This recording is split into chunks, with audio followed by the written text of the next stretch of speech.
बच्चों इस वीडियो के थ्रू मैं सीए फाउंडेशन के कैंडिडेट्स को जो कि जून 2023 के एग्जामिनेशंस में अपीयर हो रहे हैं तो उन्हें एडमिट कार्ड की जो इंपॉर्टेंट इंस्ट्रक्शंस हैं वो गाइड करूंगा। यानी कि इस वीडियो में मैं सीए फाउंडेशन जून 2023 एग्जामिनेशंस में अपीयर होने वाले स्टूडेंट्स के लिए जो इंपॉर्टेंट एडमिट कार्ड की गाइडलाइंस हैं वो शो करूंगा। तो मैं आपसे रिक्वेस्ट करता हूं कि आप इस वीडियो को बड़े ही ध्यान से एंड तक देखिएगा। एडमिट कार्ड की ये जितनी भी इंस्ट्रक्शंस हैं ये सभी कैंडिडेट को फॉलो करनी है, बड़ी केयरफुली रीड करनी है। तो जब आप एडमिट कार्ड डाउनलोड करते हैं तब भी आपको ये नोट वहां दिया जाता है कि आपको इन सभी इंस्ट्रक्शंस को बड़े ही ध्यान से रीड करना है और अंडरस्टैंड भी करना है। और अगर कोई भी कैंडिडेट इन इंस्ट्रक्शंस को फॉलो नहीं करता है, नहीं मानता है, तो उसका जो सीए फाउंडेशन का रिजल्ट है या तो उसे विदहोल्ड कर दिया जाएगा या फिर कैंसिल भी कर दिया जा सकता है। जी हाँ बच्चों, ये बात बिल्कुल सही है और एडमिट कार्ड के इंस्ट्रक्शंस में ये क्लियरली मेंशन किया गया है कि अगर आप इन गाइडलाइंस को फॉलो नहीं करते हैं तो आपका जो सीए फाउंडेशन का रिजल्ट है उसको या तो विदहोल्ड कर दिया जाएगा या कैंसिल कर दिया जाएगा। तो मैं आपसे रिक्वेस्ट करता हूं कि आप इस वीडियो को बड़े ही ध्यान से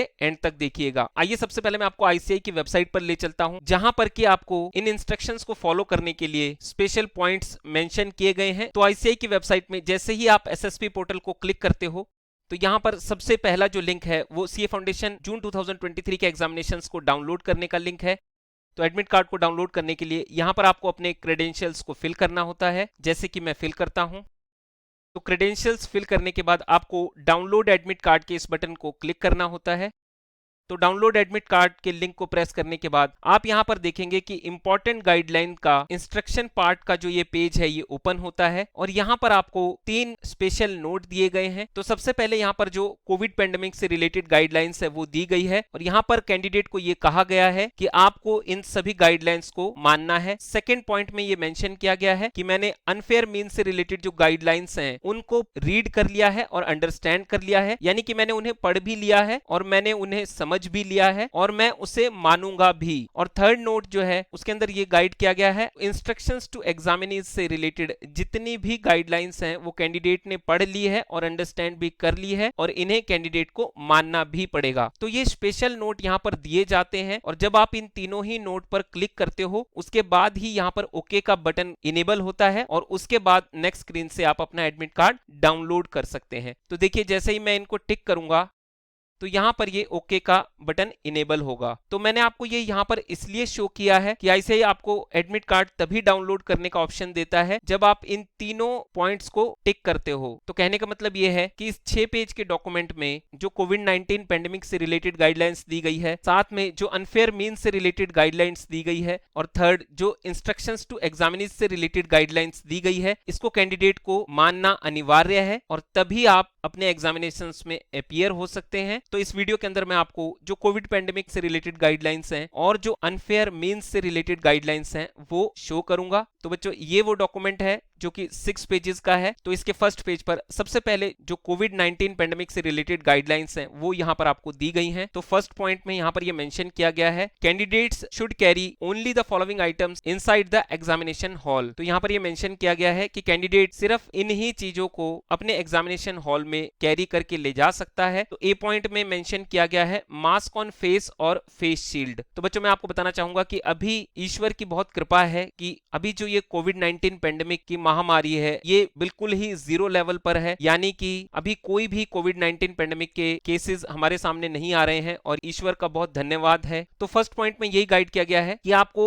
एक फेस मास्क लगाना है या फिर आप फेस शील्ड भी लगा सकते हैं। तो मैं आपको यही इंस्ट्रक्ट करूंगा, फेस मास्क अपने साथ जरूर लेके जाएं। सेकंड पॉइंट यहां पर ग्लव्स ऑन हैंड कहा गया है, अगर आप ले जाना चाहें अपनी सेफ्टी के लिए तो आप ले जा सकते हैं। थर्ड आइटम जो आपको एग्जामिनेशन हॉल में कैरी करके लेके जानी है वो है पर्सनल ट्रांसपेरेंट वाटर बॉटल। तो बच्चों आप अपने साथ एक पर्सनल ट्रांसपेरेंट वाटर बॉटल ले जा सकते हैं, लेकिन याद रखिएगा कि वो ट्रांसपेरेंट होनी चाहिए। फोर्थ आइटम जो यहां पर मेंशन की गई है वो है पर्सनल स्मॉल हैंड सैनिटाइजर। तो सेफ्टी के तौर पर आप अपनी एक स्मॉल हैंड सैनिटाइजर की बोतल ले जा सकते हैं और इस बात का ध्यान रखिएगा कि वो भी ट्रांसपेरेंट ही होनी चाहिए। अब जो फिफ्थ आइटम यहां पर कही गई है वो है exam related items as instructed mandatorily, calculator, stationery items, admit card, photo ID card etcetera. तो फिफ्थ आइटम जो है वो आपकी डॉक्यूमेंट्स और जो मैंडेटरी आइटम्स हैं वो आप एग्जामिनेशन हॉल में लेके जा सकते हैं। तो कोविड-19 पेंडेमिक की गाइडलाइंस को देखते हुए आपको एक तो सिर्फ अपना फेस मास्क ले जाना है, दूसरा आप पर्सनल ट्रांसपेरेंट वाटर बॉटल ले जा सकते हैं और तीसरा एक स्मॉल हैंड सैनिटाइजर की बोतल अपने साथ लेकर जा सकते हैं। अब सेकंड पॉइंट में ये मेंशन किया गया है कि मैं अपनी इच्छा से, अपनी फ्री विल से जून 2023 के एग्जामिनेशंस में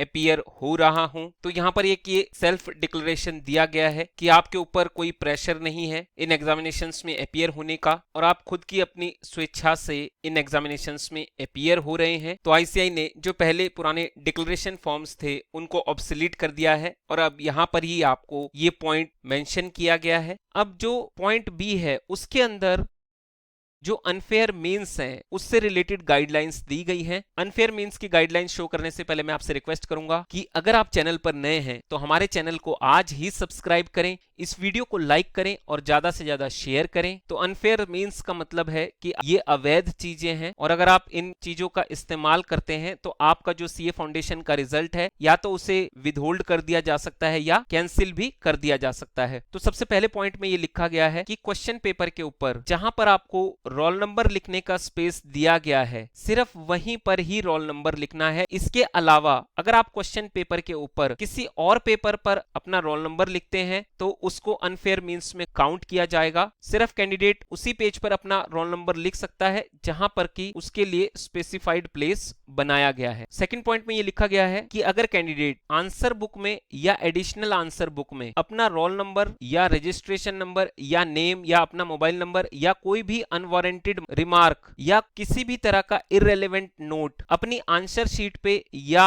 एडिशनल आंसर शीट पर लिखता है तो उसको अनफेयर मींस काउंट किया जाएगा। आपको ये जितनी भी चीजें हैं यानी कि roll number, registration number, name, mobile number, किसी भी तरह का कोई अनवारंटेड रिमार्क या किसी भी तरह का कोई इररिलेवेंट नोट, ये आपको आंसर शीट में या एडिशनल आंसर बुक में नहीं लिखना है। सिर्फ जो आप अपना roll number, registration number, name और मोबाइल नंबर है ये सिर्फ उसी जगह पर लिख सकते हैं जहां पर कि इसके लिए स्पेसिफाइड स्पेस दिया गया है। यानी कि आंसर बुक के फर्स्ट पेज के ऊपर जहां पर आपको कॉलम्स के अंदर ये सारी चीजें भरनी होती हैं वहीं आप इनको फिल कर सकते हैं। अदरवाइज अगर आप आंसर शीट या एडिशनल आंसर शीट में सेकंड, थर्ड, फोर्थ या फिफ्थ पेज पर कहीं भी अपना रजिस्ट्रेशन नंबर या नेम लिखते हैं या मोबाइल नंबर लिखते हैं या रोल नंबर लिखते हैं तो उसको अनफेयर मींस में काउंट किया जाएगा और आपको किसी भी तरह का कोई रिमार्क नहीं लिखना है और ना ही आप किसी तरह का कोई इररिलेवेंट नोट लिख सकते हैं। तो आपको इस बात का ध्यान रखना है। कैंडिडेट को एग्जामिनेशन हॉल या रूम या वॉशरूम के अंदर किसी भी तरह का कोई मटेरियल नहीं ले जाना है और जो मटेरियल है वो यहाँ पर लिखा गया है। ना तो आप कोई राइटिंग मटेरियल ले जा सकते हैं, ना कोई आप कॉपिंग मटेरियल ले जा सकते हैं, ना आप किसी तरह की बुक्स ले जा सकते हैं, ना आप किसी तरह का नोट्स ले जा सकते हैं। कैंडिडेट को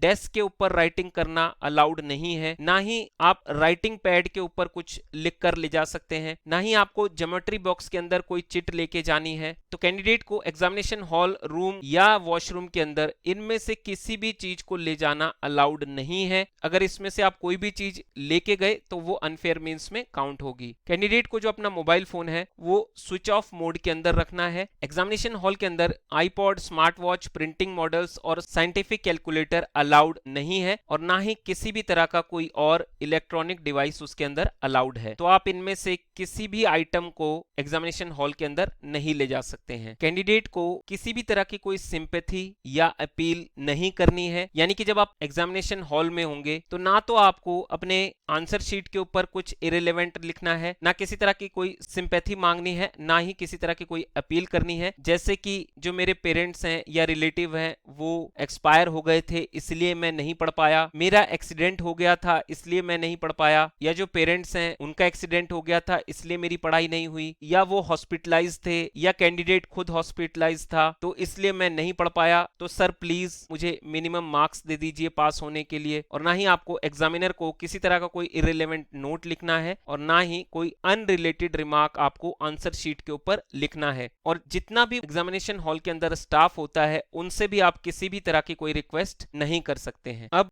5th पॉइंट में ये गाइड किया गया है कि आंसर बुक के ऊपर आपको इनमें से किसी भी तरह का कोई रिमार्क नहीं लिखना है, जैसे कि कोई भी रिलीजियस सिंबल नहीं बनाना है, किसी तरह की कोई प्रेयर नहीं लिखनी है। आप आंसर शीट के ऊपर ओम, स्वास्तिक, 786 या किसी भी रिलीजियस साइन को नहीं बना सकते हैं, या कोई भी रिलीजियस नंबर आप आंसर शीट पे नहीं लिख सकते हैं। तो अगर आप इनमें से कोई भी चीज अपनी आंसर शीट के ऊपर लिखेंगे तो वो अनफेयर मीन्स में काउंट की जाएगी। 6th पॉइंट जो है वो डिसेबिलिटीज से पीड़ित कैंडिडेट्स के लिए है। इन केस अगर जो पर्सन डिसेबिलिटीज से पीड़ित है वो अगर एक राइटर की हेल्प लेते हैं और जो राइटर की एजुकेशनल क्वालिफिकेशन है वो अगर एलिजिबिलिटी रिक्वायरमेंट के हिसाब से फॉल्स डिक्लेयर होती है, यानी कि जो राइटर की क्वालिफिकेशन आईसीएआई ने मेंशन की है वो अगर उसको फुलफिल नहीं कर पाता है, तो भी ये अनफेयर मींस माना जाएगा। किसी भी कैंडिडेट को अपनी आंसर बुक के या एडिशनल आंसर बुक के किसी भी पेज को ना तो फाड़ना है और ना ही उसे आप एग्जामिनेशन हॉल से बाहर ले जा सकते हैं। तो इस बात को ध्यान रखिएगा कि आपको आंसर बुक को ना तो फाड़ना है और ना ही उसके पेज को आप कैरी करके एग्जामिनेशन हॉल से बाहर ले जा सकते हैं। धूम्रपान करना, तंबाकू चबाना या किसी भी तरह की कोई मूंगफली या नट्स को खाना या च्युइंगम को खाना एग्जामिनेशन हॉल के अंदर अलाउड नहीं है। ये सब भी अनफेयर मींस के अंदर काउंट किए जाते हैं। अब लास्ट पॉइंट में यहाँ पर मेंशन किया गया है, किसी भी कैंडिडेट को एग्जामिनेशन हॉल को बिफोर टाइम लीव नहीं करना है और जो एमसीक्यू की बुकलेट है साथ में जो डिस्क्रिप्टिव आंसर बुक है उसको इन्विजिलेटर को सबमिट करना है। तो अगर आप एग्जामिनेशन हॉल को बिफोर टाइम लीव करते हैं या जो एमसीक्यू की बुकलेट है या जो डिस्क्रिप्टिव टाइप आंसर बुक है उसको अगर आप इन्विजिलेटर को हैंडओवर नहीं करते हैं तो ये भी अनफेयर मींस में काउंट किया जाएगा। अगर कैंडिडेट एग्जामिनेशन फंक्शनरीज से मिसबिहेव करता है या अगर आप किसी और कैंडिडेट से बातें करते हैं या किसी तरह का कोई कम्युनिकेशन करते हैं तो ये सब चीजें अनफेयर मींस में काउंट होती है। बच्चों आप इस बात का ध्यान रखिएगा कि ना तो आपको किसी एग्जाम फंक्शनरी से मिसबिहेव करना है और ना ही आपको किसी दूसरे कैंडिडेट के साथ कोई बात करनी है या कम्युनिकेशन करना है। ये सब भी अनफेयर मींस में काउंट होते हैं। जब आप क्वेश्चंस के आंसर लिखेंगे तो आपको ना तो डिफरेंट इंक का यूज करना है और ना ही हाइलाइटर का यूज करना है। तो जैसा कि पहले आपको गाइड किया गया है कि आपको इन एग्जामिनेशंस को सिर्फ ब्लैक बॉल पॉइंट पेन से ही लिखना है, तो प्लीज आप इस बात का ध्यान रखिएगा कि ब्लैक इंक के अलावा आप किसी भी दूसरी इंक का इस्तेमाल नहीं कर सकते हैं और ना ही आपको किसी तरह का कोई हाइलाइटर यूज करना है। कैंडिडेट की डिफरेंट पेजेस के अंदर डिफरेंट हैंडराइटिंग नहीं होनी चाहिए, यानी कि अलग अलग पेजेस में अगर आपकी अलग अलग हैंडराइटिंग होगी तो इसे भी अनफेयर मींस में काउंट किया जाएगा। ब्लैक इंक के अलावा कोई भी इंक यूज नहीं कर सकते हैं और ना ही आप अंडरलाइन करने के लिए या हाईलाइटिंग करने के लिए ना तो स्केच पेन यूज कर सकते हैं और ना ही किसी तरह का कोई हाइलाइटर यूज कर सकते हैं और ना ही आपको विदाउट परमिशन अपनी सीट को छोड़ना है, उससे उठना है। तो बच्चों इन 9 पॉइंट्स के अंदर जितनी भी चीजें आपको मेंशन की गई हैं उन सभी का आपको बड़े ध्यान से पालन करना है और अगर आप इन नियमों का पालन नहीं करते हैं तो आपका जो सीए फाउंडेशन का रिजल्ट है उसको विदहोल्ड भी कर दिया जा सकता है या कैंसिल भी कर दिया जा सकता है। टीम ग्रूमिंग एजुकेशन एकेडमी की तरफ से सभी स्टूडेंट्स को बेस्ट ऑफ लक। बच्चों इस वीडियो को लाइक और ज्यादा से ज्यादा शेयर जरूर कीजिएगा। जय श्री श्याम।